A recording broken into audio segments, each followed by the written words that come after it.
Hello makeup lovers, it's time for some new Teej looks and I bet you guys want some inspirations and happy Teej to everyone. Hope you guys are celebrating it safely, and even if you're not celebrating it, maybe just put on some makeup and get ready and feel cute. So let's go ahead and start the video.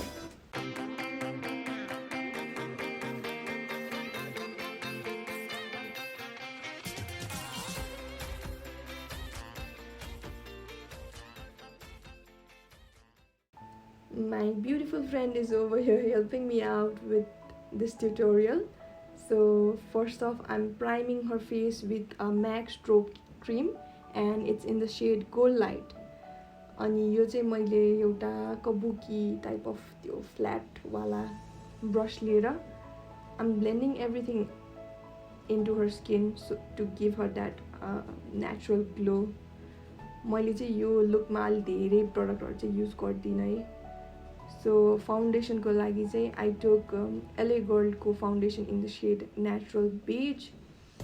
अनि यो foundation चाहिँ I'm applying it with a flat brush. पछि blend गर्न चाहिँ I'll be using a sponge. So blending everything in, it's time for concealer. Concealer को लागि पनि I took LA Girl के त्यो Pro HD concealer in the shade Classic Ivory. So त्यो shade चाहिँ मैले usual places where you highlight. तर यो look को लागि चाहिँ I'm keeping it very minimal. त्यही भएर concealer पनि मैले एकदम कम apply गरेछु अनि like even अरू productsहरु पनि I'll try to keep it very simple and easy so that everybody can achieve this look. So blending everything in. Brows ko lai I'm combing her brow hair with a spoolie. And त्यसपछि brow को लागि चाहिँ आज मैले Milani को brow pomade लिइरा छु. यो pomade चाहिँ not that great, तर like for त्यो इतने पैसे में इतना ही मिलेगा वाला को लागि चाहिँ it's fine I guess. Long lasting है छ तर it dries out with time. मैले उसको eyelid prime गरिरा छु with concealer. त्यही पहिलाकै concealer use गरेर eyelids हरु prime गरिरा छु. अनि as you know concealer can crease अनि त्यो आँखा खोल्दाखेरि concealer crease हुन सक्छ. So त्यसको लागि चाहिँ I'll be using some translucent powder afterwards. यो चाहिँ मैले Fit Me को translucent powder use गरिरा छु. For eyeshadow today, I'll be taking Sephora Pro palette, and your first transition shade is called Khaki. This is a warm yellowish shade. So I'm applying that all over her lid with a fluffy brush. And this crease ma focus I'll be taking a little darker shade called Sepia. And this is थोड़ी brick kind of shade, so I'll be focusing that in her crease. Lid ko lagi चाहिँ I took the shade called Peach, and this shade is त्यो shimmery pinky peach, नामै peachy peach हो, so it's a shimmery peachy shade. त्यसपछि outer V को लागि चाहिँ I'll be taking the shade called Caramel. अनि यो चाहिँ मैले धेरै intensely हैन, खाली focus थोरै बाहिर भीमा focus गरेर I'm blending everything out with a clean brush. So मैले चाहिँ फेरि fingers ले त्यो peach वाला shimmer shade add गरे since it wasn't looking pigmented. तर trust me guys, this palette is really it's a pro palette, so if you're a pro makeup artist, the palette is really good. So अब मैले lower lash line को लागि पनि same shadows हरु like transition shade र shimmer shade apply गरिरा छु. And त्यसपछि मैले थोरै translucent powder लिएर अघिको concealer लागेको places हरुमा apply गरिरा छु just to set it a little bit.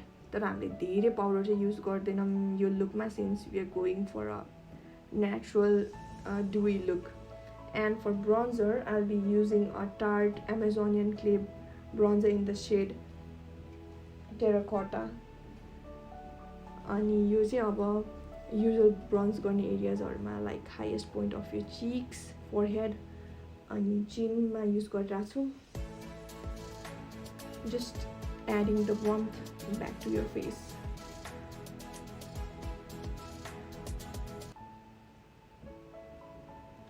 So here you'll see me taking alikati denser brush and applying that same bronzer shade in the highest point of the cheeks, so that not the highest point of the cheek, sorry, on the hollows of your cheek. त्यो चाहिँ अलिकति contoured look देखाउनको लागि.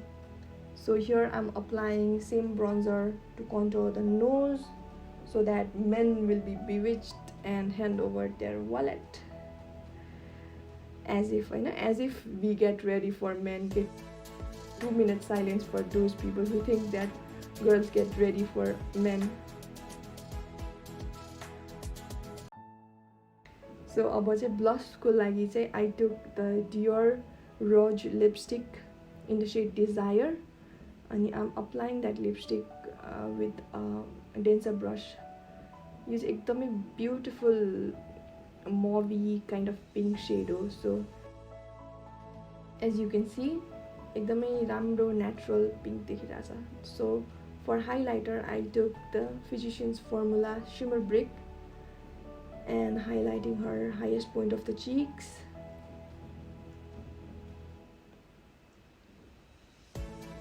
And her inner corners of her eyes. Same highlighter le inner corners पनि highlight गरिरहेको छु. त्यसपछि Cupid's bow and tip of her nose, bridge of her nose. Ani I also like to highlight her forehead. Yo highlighter चाहिँ त्यस्तो intense छैन, so it will just look so natural and beautiful. You can see at the end. So त्यही मैले उसको forehead पनि highlight गरिरहेको छु same highlighter ले. Ani for mascara, I used the Dior mascara. I'm just prepping them for falsies, and obviously for lashes I took Mikhah Lashes in the shade, sorry, not the shade, in the style GirlBoss. For lipstick, I took this red lipstick called Amazing, and it's from Indrachokko Posal. It cost 200 rupees and it's really nice. Ani sorry, like you footage or my camera focused out. So this is the final look, guys. It's very simple and easy to achieve, I think so. And my friend here is looking quite happy. So I bet she liked the makeup. And if you guys wanna try this look, then don't forget to like, share and comment. And thank you so much for watching and sticking till the end. We'll see you in the next one. Bye.